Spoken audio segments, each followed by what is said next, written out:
आज हम जो स्टार्ट करने वाले हैं क्लास 12th का फर्स्ट चैप्टर इलेक्ट्रोस्टैटिक्स। इलेक्ट्रोस्टैटिक्स के अंदर हमें जिस चीज को पढ़ना है वो है आपका इलेक्ट्रिक चार्ज। इलेक्ट्रिक चार्ज रुका हुआ होता है तब उसके क्या इफेक्ट्स हैं, अगर वो चार्ज मूव कर रहा है तब उसके क्या इफेक्ट्स हैं, उनको हमें पढ़ना है इस टॉपिक के अंदर। ठीक है, जो हमारी साइंस है उसकी एक ब्रांच है इलेक्ट्रोमैग्नेटिज्म।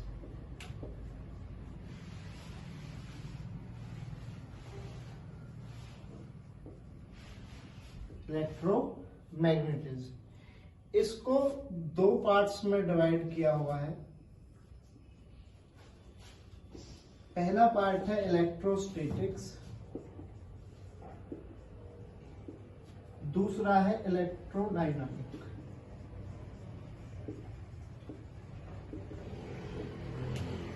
ठीक है, हमारे साइंस की एक ब्रांच है इलेक्ट्रोमैग्नेटिज्म।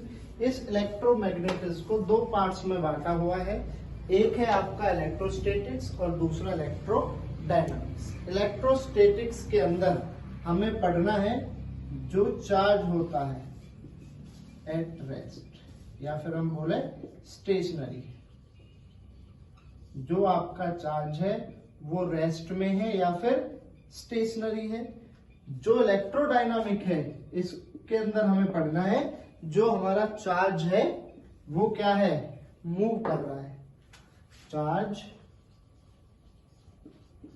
मूव। ठीक है, तो दोनों ही पार्ट्स के अंदर हमें पढ़ना है इलेक्ट्रिक चार्ज। क्या पढ़ना है? Electric charge. जब चार्ज रेस्ट में होता है, रुका हुआ होता है, उसकी कुछ प्रॉपर्टीज होती है, उसके कुछ फैक्ट्स होते हैं। जब चार्ज मूव करता रहता है उसके तब अलग अलग फैक्ट्स होते हैं। उससे मूविंग के कारण जो अलग अलग चीज पैदा होती है, फिनोमिनाज होते हैं, उनको हमें पढ़ना है इलेक्ट्रोडायनामिक। जो चार्ज एट रेस्ट है इसके अंदर जिनको हमें पढ़ना है वो आपका पहला इलेक्ट्रोस्टैटिक चार्ज, दूसरा गॉस लॉ और तीसरा कैपेसिटर। ठीक है, इलेक्ट्रोडायनामिक के अंदर जब चार्ज मूव करता है तो हमें क्या पढ़ना है? Current, magnetism, EMI electromagnetic induction और फोर्थ अल्टरनेटिंग करंट। जब हम इलेक्ट्रोस्टैटिक्स को पढ़ेंगे तो उसके अंदर इन चीजों को हमें स्टडी करना है। जब चार्ज रुका हुआ होता है तो ये चीज वहां पे क्या होती है, फिनोमिना होते हैं, जैसे electrostatic charge, Gauss law, capacitor. जब चार्ज मूविंग में होता है, मूव करता रहता है, तो उससे जो पैदा होता है वो करंट, मैग्नेटिज्म, इलेक्ट्रोमैग्नेटिक इंडक्शन और अल्टरनेटिंग करंट। अब इन सबका जो कॉज है वो क्या है? Electric charge. जब तक हम इन सबको पढ़ेंगे हमें क्या पढ़ना है? इलेक्ट्रिक चार्ज को पढ़ना है। अब हम इलेक्ट्रिक चार्ज को देखते हैं। इलेक्ट्रिक चार्ज कहां से आया? जो हमारा नेचर है वो दो चीजों से मिलकर बना है। ठीक है, जो हमारा नेचर है वो दो चीजों से मिलकर बना हुआ है, एक आपका मैटर और दूसरा रेडिएशन।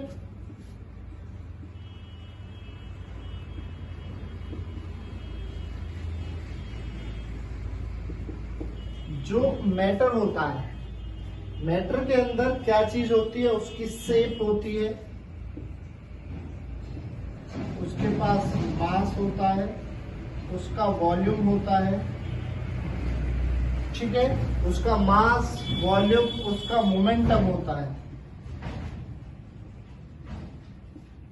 और जब हम इसको थ्रो करते हैं, ठीक है, मास और वेलोसिटी के कारण उसका क्या होता है? मोमेंटम होता है। जब हम उसको मूव करते हैं तो उसके पास एनर्जी होती है, वो क्या करता है? एनर्जी को कैरी करता है। उसके पास काइनेटिक एनर्जी होती है और वो एनर्जी को कैरी करता है। जो नेचर का दूसरा पार्ट है रेडिएशन, उसके पास शेप नहीं होती, मास नहीं होता, उसके पास वॉल्यूम ऐसी कोई चीज नहीं होती। इसके पास क्या होती है? वेव्स होती है, रेडिएशंस होती है, ठीक है। और ये भी एनर्जी को कैरी करता है। इसके पास वेवलेंथ होती है और भी चीजें होती हैं, ठीक है। तो जो नेचर है उसके दो पार्ट्स है, मैटर और रेडिएशन। मैटर के पास ये प्रॉपर्टीज होती है, रेडिएशन के पास ये प्रॉपर्टी होती है। हम एक जो बिंदु से निकली हुई गोली होती है उसके पास मास होता है, वेलोसिटी होता है, कुछ मोमेंटम के साथ जाके किसी को हिट करती है, वहां एनर्जी देती है और कुछ वर्क करती है। सेम जो रेडिएशंस होती है उसके पास वेव्स होती है, ऐसी कोई चीज नहीं होती, फिर भी वो एनर्जी को कैरी करता है, ठीक है। जैसे सन से रेडिएशन की फॉर्म में वेव्स आ रही हैं और हमें वो एनर्जी देती है, ठीक है। दोनों ही कंडीशंस में एनर्जी कैरी हो रही है, ठीक है। अब हमें पढ़ना है इस मैटर के बारे में। तो हमारे नेचर के अंदर 4 तरीका की जो फोर्स है वो पाई जाती है। Gravitational force, electrostatic force, strong nuclear force और वीक न्यूक्लियर फोर्स। तो जो हमारा मैटर है उसके पास मास होता है और उसकी एक और प्रॉपर्टी होती है। जो मैटर है उसके पास बहुत सारी प्रॉपर्टीज होती है, उनमें से जो सबसे इंपॉर्टेंट प्रॉपर्टी है वो है मैटर कैन अप्लाई फोर्स। जो मैटर होता है कैन अप्लाई फोर्स।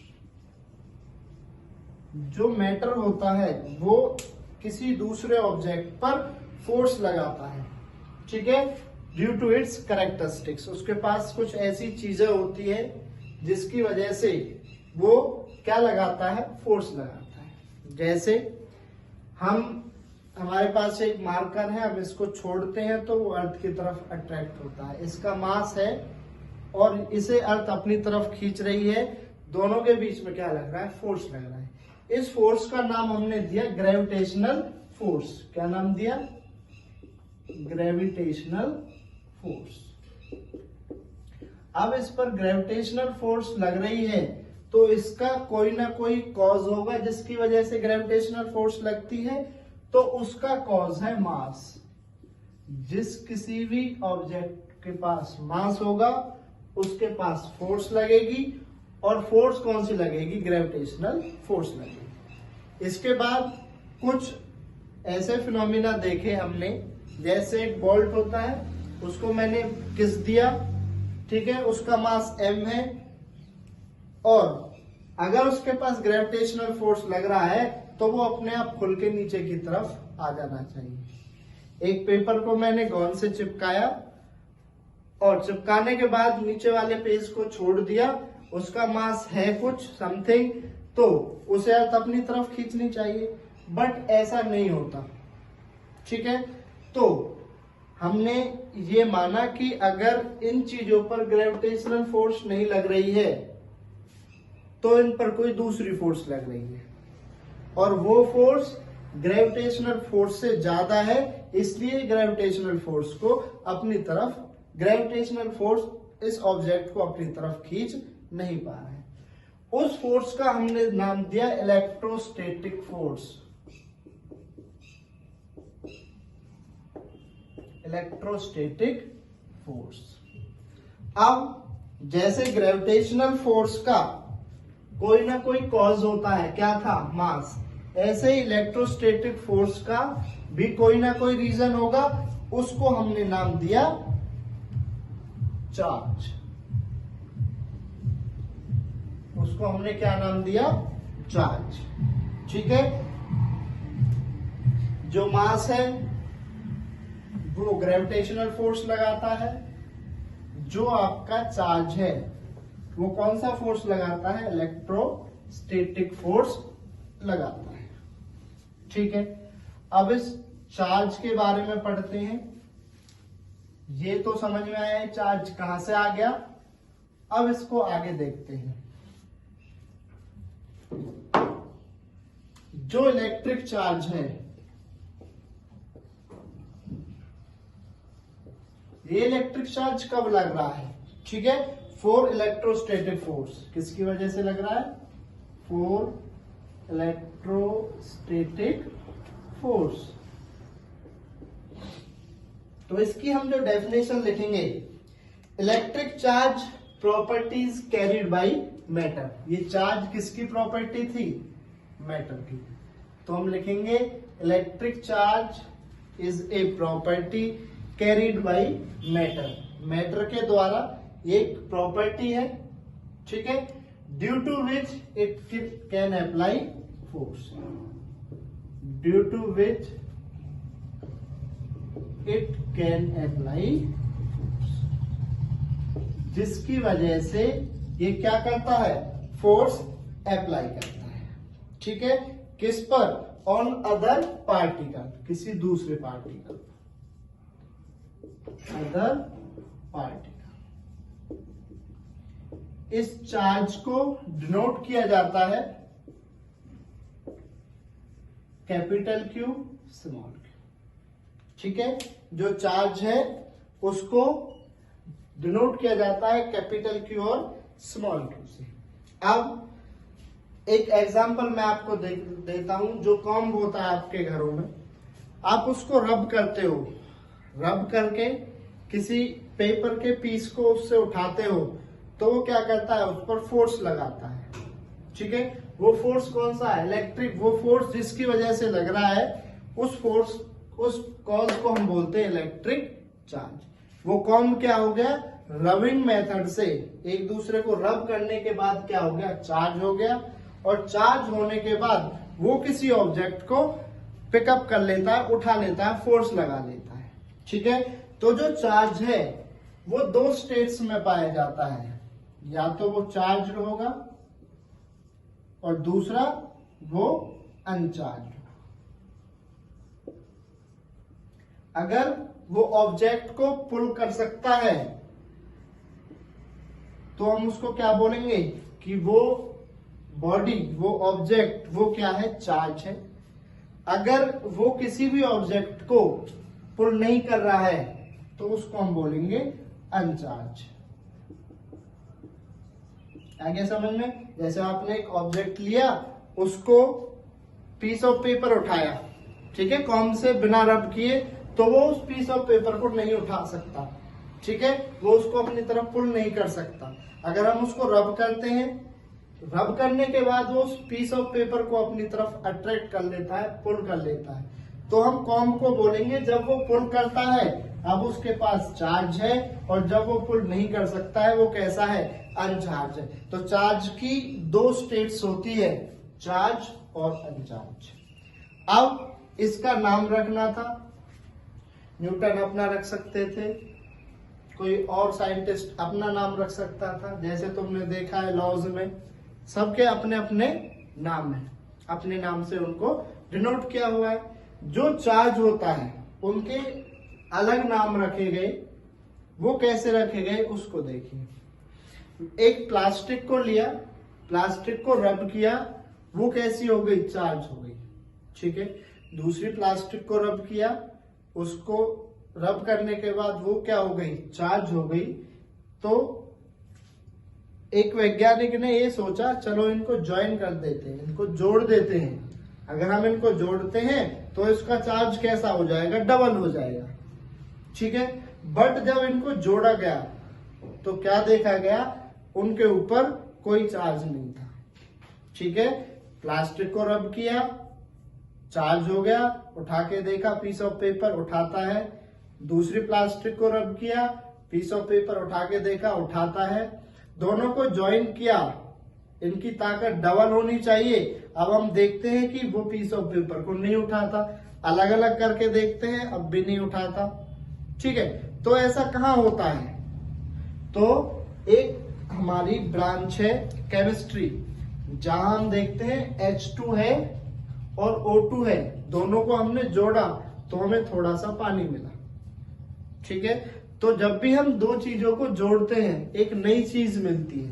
बट यहाँ पे क्या हो रहा था, यहाँ पे जब हम दो चीजों को जोड़ रहे थे तो उन बॉडीज पे, उन ऑब्जेक्ट्स पे से चार्ज बिल्कुल खत्म हो गया। ठीक है, ऐसा कहाँ पे होता है, तो हमारी एक ब्रांच है मैथमेटिक्स, उसके जब अंदर हम दो चीजों को जोड़ते हैं तो क्या होता है, वो जीरो हो जाती है।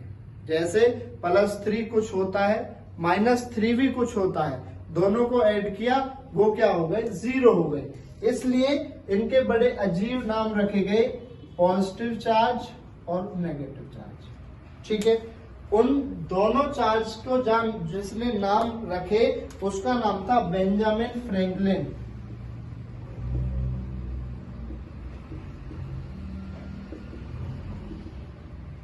ठीक है, पॉजिटिव चार्ज होता है, नेगेटिव चार्ज होता है। ये जो नाम रखे कौन से साइंटिस्ट ने रखे थे, एक बेंजामिन फ्रैंकलिन नाम के साइंटिस्ट थे, उन्होंने इनके नाम रखे। अब हम इन चार्जेस की प्रॉपर्टीज पढ़ते हैं, चार्जेस की प्रॉपर्टीज पढ़ते हैं। लाइक चार्जेस दोनों क्या करते हैं, आपस में रिपेल करते हैं। अगर प्लस प्लस एक साथ आ गए या फिर माइनस माइनस एक साथ आ गए तो वो क्या करते हैं, रिपेल करते हैं। ठीक है, तो हमने एक इसकी प्रॉपर्टीज लिखी, like charges repel each other. जो एक जैसे चार्जेस हैं वो क्या करते हैं, एक दूसरे को रिपेल करते हैं। Unlike charges attract each other, वो एक दूसरे को क्या करते हैं, अट्रैक्ट करते हैं। एक प्रॉपर्टीज हमने इसकी पढ़ी, like charges repel each other, unlike charges attract each other. ठीक है, अब जो कोई ऑब्जेक्ट होता है उस पर, जैसे हमने मान लिया एक एटम मान लिया, जो उसके न्यूक्लियस में होते हैं वो पॉजिटिव चार्जेस, जो इसके चारों साइड्स रिवॉल्व करते रहते हैं इनको बोलते हैं हम नेगेटिव चार्जेस। ठीक है, अब ये जो एटम होता है इलेक्ट्रिकली न्यूट्रल होता है। ठीक है, तो इसके अंदर 4 ही प्रोटॉन है और 4 ही इलेक्ट्रॉन है, उसकी वजह से ये एटम क्या है, न्यूट्रल है। ठीक है, इनको बोलते हैं इलेक्ट्रॉन, इनको बोलते हैं प्रोटॉन, और ये इसका क्या है, न्यूक्लियस। ठीक है, अब ये जो इलेक्ट्रॉन है या फिर जो प्रोटॉन है, इन पर चार्ज कितना रहता है। ठीक है, the value of charge in electron and proton, जो वैल्यू होती है चार्ज की इलेक्ट्रॉन पर और प्रोटॉन पर, वो होती है 1.6 इंटू 10⁻⁻19 कूलम। ठीक है, अब हम इसको लिखते हैं प्लस माइनस। अगर प्लस है तो प्रोटॉन, अगर माइनस है तो इलेक्ट्रॉन। इलेक्ट्रॉन पर कितना चार्ज, -1.6 इंटू 10⁻⁻19 कूलम, और प्रोटॉन पर कितना चार्ज है, +1.6 इंटू 10⁻⁻19 कूलम। ठीक है, उसके बाद ये जो है C, ये क्या है, इलेक्ट्रॉन की या चार्ज की क्या है, यूनिट है। ठीक है, तो चार्ज की यूनिट कूलम किससे डिफाइन किया जाता है, कैपिटल C से। ये इसकी कौन सी यूनिट है, SI यूनिट। अब अगर हम इसकी CGS यूनिट देखें तो वो क्या होती है, state coulomb. CGS unit state coulomb. जो इसका डायमेंशनल फॉर्मूला होता है वो होता है AT, डायमेंशनल फॉर्मूला AT। ठीक है, और जो चार्ज है वो कैसी क्वांटिटी है, एक स्केलर क्वांटिटी। ठीक है, तो चार्ज की हमने कुछ प्रॉपर्टीज पढ़ी। चार्ज दो स्टेट्स में पाया जाता है, चार्ज और अनचार्ज। उसके बाद इसके दो नाम है, पॉजिटिव और नेगेटिव। नाम किसने रखा? बेंजामिन फ्रैंकलिन ने। लाइक चार्जेस रिपेल करते हैं, अनलाइक चार्जेस अट्रैक्ट करते हैं। ठीक है। इलेक्ट्रॉन और प्रोटॉन पर जो चार्ज होता है वो प्लस माइनस 1.6 इंटू 10⁻⁻19 कूलाम। इसकी एसआई यूनिट होती है कूलाम, सीजीएस यूनिट होती है स्टेट कूलाम, डायमेंशनल फॉर्मूला होता है 80। और चार्ज कैसी क्वांटिटी है? एक स्केलर क्वांटिटी है। ठीक है। उसके बाद हमें पढ़ना है कॉज ऑफ चार्जिंग।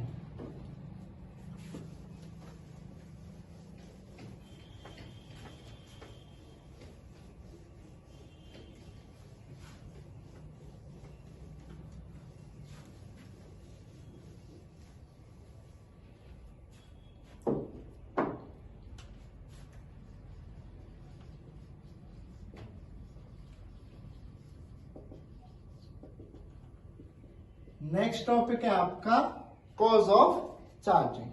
अब आपको बताया था जो एटम होता है या फिर कोई भी ऑब्जेक्ट होता है वो इलेक्ट्रिकली न्यूट्रल होता है। उसके पास नंबर ऑफ इलेक्ट्रॉन और नंबर ऑफ प्रोटॉन इक्वल होते हैं। अगर नंबर ऑफ इलेक्ट्रॉन एक जगह से दूसरी जगह ट्रांसफर हो जाए तो हम क्या कर देखते हैं कि बॉडी क्या हो जाती है? चार्ज हो जाती है। Transfer of free electron, transfer of free electron, free electron का एक बॉडी से दूसरी बॉडी पर चले जाना, वो क्या कहलाता है? Cause of charge. ठीक है। एक नोट देखिए, अब या तो एक जो चार्ज है वो गेन किया जाएगा या फिर एक चार्ज को लूज किया जाएगा। द ऑब्जेक्ट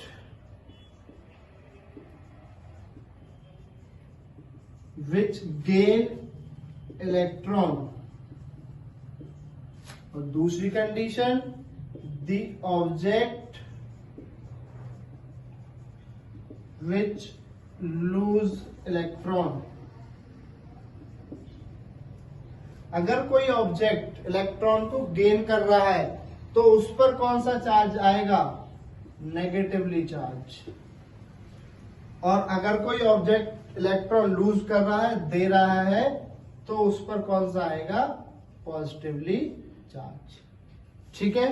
जो बॉडी या जो ऑब्जेक्ट इलेक्ट्रॉन को देता है उस पर कौन सा चार्ज? सॉरी, जो गेन करेगा उस पर नेगेटिवली चार्ज और जो लूज करेगा उस पर पॉजिटिवली चार्ज।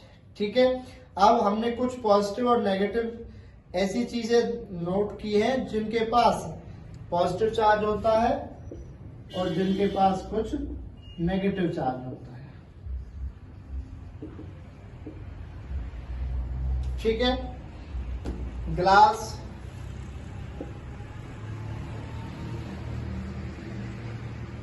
वुलन, नाइलॉन, इन पर कौन सा चार्ज होता है? Positively charge. सिल्क, प्लास्टिक, इन पर कौन सा चार्ज होता है? Negatively charge. अब जब भी हम यूज करते हैं ग्लास और प्लास्टिक का यूज करते हैं तो ग्लास पर कौन सा चार्ज? पॉजिटिव चार्ज, और प्लास्टिक पर कौन सा चार्ज? Negative charge. ठीक है। एक क्वेश्चन यहां पर पूछा जाता है, does charging effect the mass? कि जो चार्जिंग है वो इफेक्ट कर सकती है मास को? तो आंसर है yes, charging affect the mass of negatively charge object is slightly increase.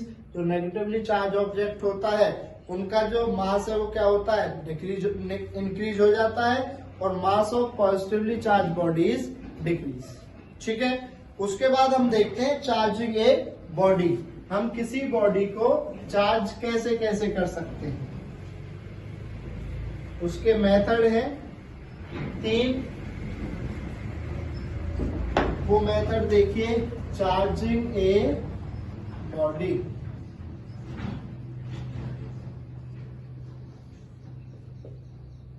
First method है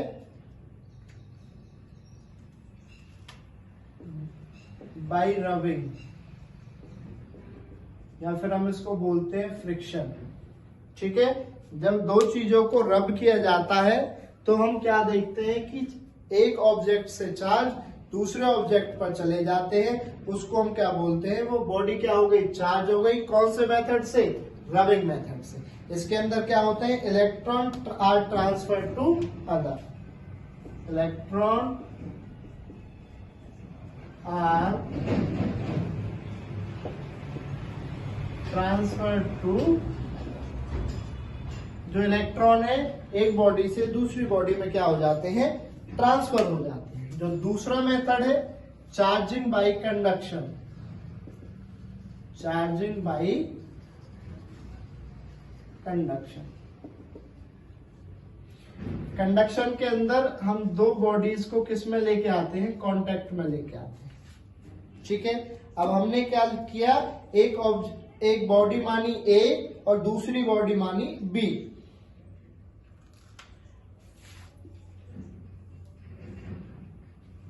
एक बॉडी मानी हमने ए, ये कैसी बॉडी है, नेगेटिवली चार्ज। ठीक है, दूसरी बॉडी मानी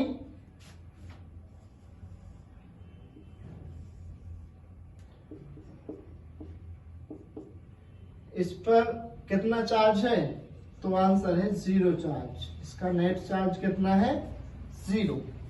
अब हम अगर दोनों को कांटेक्ट में कर लेके आते हैं, बिफोर टच, जब तक हमने इनको टच नहीं किया तो ये स्टेज होती है। ठीक है, इस बॉडी को मान लिया ए, इस बॉडी को मान लिया बी। अब हमने क्या किया, इस बॉडी को इसके कांटेक्ट में लेके आए। ठीक है, ये बॉडी है, इसको इसके कांटेक्ट में लेके आए। ये बॉडी ए, ये बॉडी बी। अब आपने एक रूल पढ़ा था, like charges repel, unlike charges attract. इस पे सारे चार्जेस कैसे हैं, तो आंसर है एक जैसे, नेगेटिवली चार्ज। तो ये सारे मिलके एक चार्ज को क्या करेंगे, रिपेल करेंगे। और अगर हमने इन दोनों को कांटेक्ट में कर दिया है तो वो यहां से यहां ट्रांसफर हो सकता है। ऐसे ही दूसरा इलेक्ट्रॉन ट्रांसफर हो जाएगा, ऐसे ही तीसरा नेगेटिवली चार्ज ट्रांसफर हो जाएगा। फाइनली यहां से चार्जेस यहां चले जाएंगे। ठीक है, इसमें ये 2 प्लस चार्जेस पहले ही थे, 2 नेगेटिव चार्जेस पहले ही थे। ठीक है, अब क्या हुआ, कुछ चार्जेस इसके अंदर ट्रांसफर हो गए। अब अगर 4 इलेक्ट्रॉन इधर ट्रांसफर हो गए, 1 2 3 4, तो यहां पे कितने बचे, 1 2 3 4 5 6 7।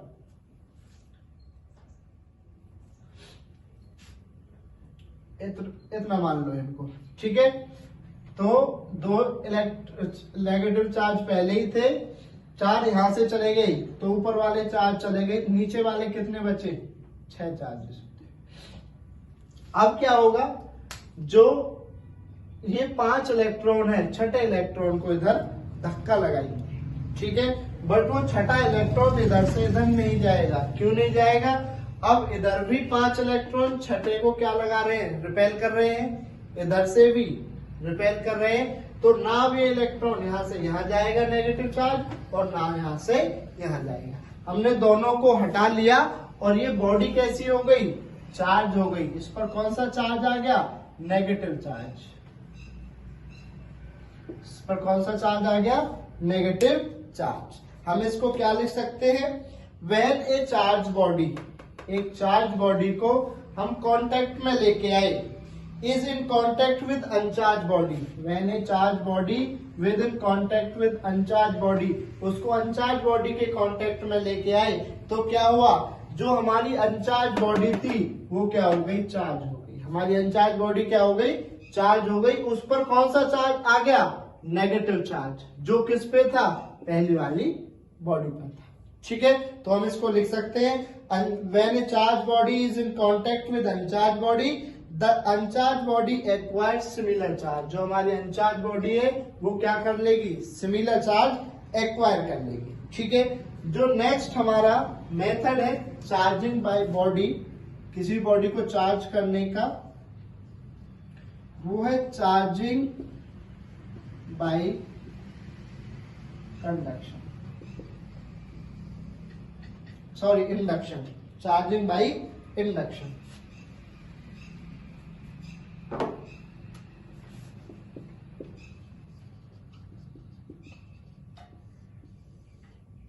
इसके अंदर क्या होता है, जो चार्ज बॉडी होती है वो उसके कांटेक्ट में नहीं आती। ठीक है, हमने एक बॉडी ली ए, ठीक है, इस पर क्या किया, ये पॉजिटिवली चार्ज बॉडी है। दूसरी बॉडी ली बी, उसका नेट चार्ज कितना है, 0। ठीक है, अब हमने क्या किया, इनको कांटेक्ट में नहीं लेके आए, इनको पास ले आए। ये आपका स्टेप नंबर फर्स्ट है। स्टेप नंबर 2 देखिए,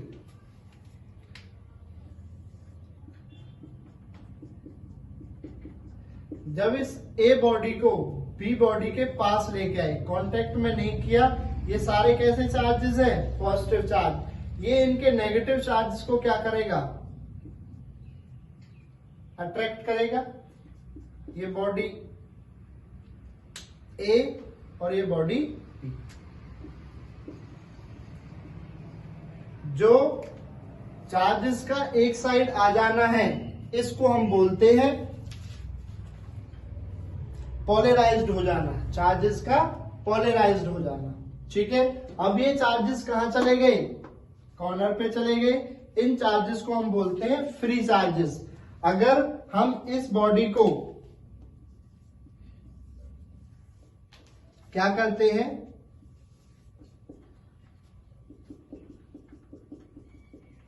अर्थ के साथ कनेक्ट कर देते हैं, तो वो क्या करती है, उन पॉजिटिव को अपनी तरफ अट्रैक्ट कर लेती है। और फिर हमने क्या किया, इनको अलग अलग कर दिया, फिर हमने इनको क्या किया, सेपरेट कर दिया।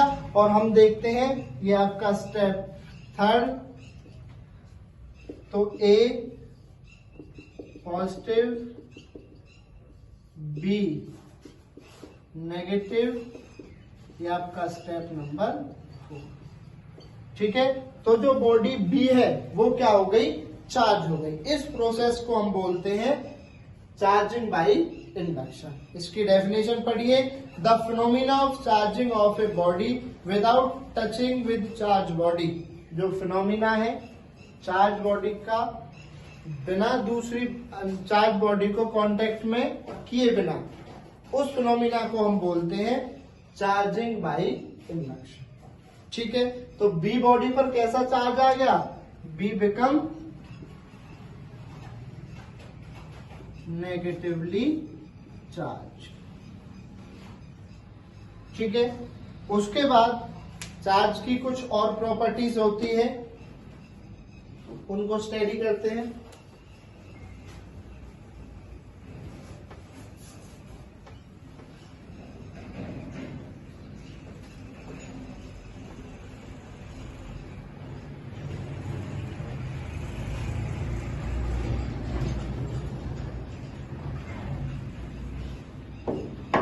Basic properties of electric charge.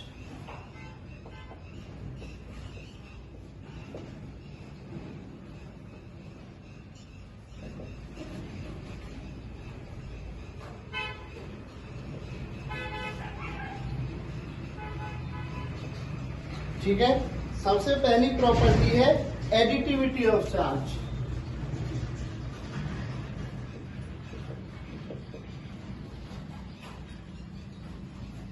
Additivity से ही पता चल रहा है एड।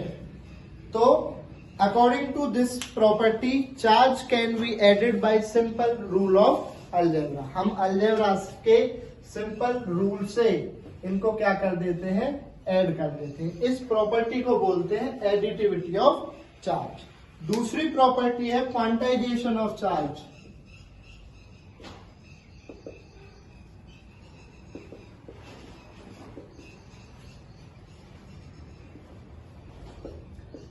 क्वांटाइजेशन ऑफ चार्ज क्या होता है?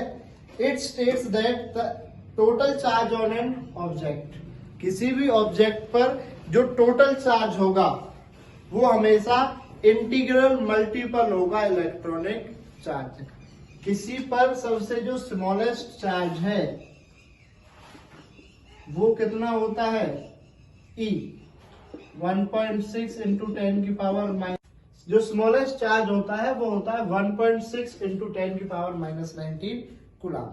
ठीक है, जो क्वांटाइजेशन ऑफ चार्ज है वो ये कहता है कि जो ऑब्जेक्ट है उस पर जो टोटल चार्ज है हमेशा क्या होगा? इंटीग्रल मल्टीपल होगा इलेक्ट्रॉनिक चार्ज का। ठीक है, इसका एक फॉर्मूला होता है Q equal two plus minus NE, जिसने उसके अंदर नंबर ऑफ इलेक्ट्रॉन होंगे उसको हम किससे मल्टीप्लाई करेंगे? इलेक्ट्रॉन से, और उस इलेक्ट्रॉन की वैल्यू कितनी है? 1.6 इंटू 10 की पावर माइनस 19 कूलम। ठीक है, आपको पहले ही बताया था नेगेटिव और पॉजिटिव। जो when object lose the electron, when object lose electron तो उसके पास positive charge, when object gain electron उसके पास क्या होगा? नेगेटिवली चार्ज होगा। ठीक है, यहां पर N क्या है? Number of electron,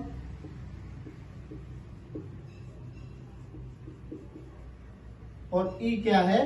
electronic charge.